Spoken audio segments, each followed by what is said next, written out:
ce serait une première. Je vais même par la suite défendre Mélenchon, vous allez voir. Okay. Mais là-dessus, je pensais même pas le défendre là-dessus, mais il a une attitude tonitruante, mais qui reste verbale. D'autres ont des attitudes qui sont parfois choquantes. Quand le président de la République pose avec quelqu'un qui fait un bras d'honneur, si vous voulez vraiment faire le lien avec ce qu'on a vu, avec le précédent sujet, je vous signale que sur la vidéo, il y avait un gamin derrière, personne l'a vu, qui faisait des bras d'honneur à son Emmanuel Macron.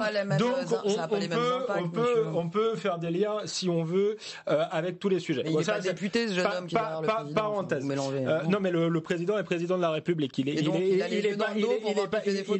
pas député. Mais il s'est tenu à 3 et autrement. Ceci dit, quand il parle du manque du recul des journalistes, on peut aussi parler des questions de fond un peu dans ce pays. Et sur la question, je suis désolé, des juges en France, de la démesure de cette perquisition, je vais laisser la parole après, on y reviendra, mais je pense qu'il y a une question de fond qui se pose sur l'indépendance de la justice et qu'on pourrait la poser et en débattre. Michel, on peut quand même se poser la question de la manière, du périmètre de cette perquisition. Enfin, c'est 100 policiers, enfin un dispositif incroyable. Enfin, c'est quand même pas un narcotrafiquant, c'est pas le chef d'un réseau djihadiste. Enfin, c'est quand même. Bon, on peut quand même se poser cette question-là. Sandro Devecchio. Alors, moi, j'ai pas de réflexe corporatif. Je pense qu'on peut critiquer les journalistes. Ça fait partie du débat démocratique. Est-ce que la virulence revient sur l'indépendance de la justice?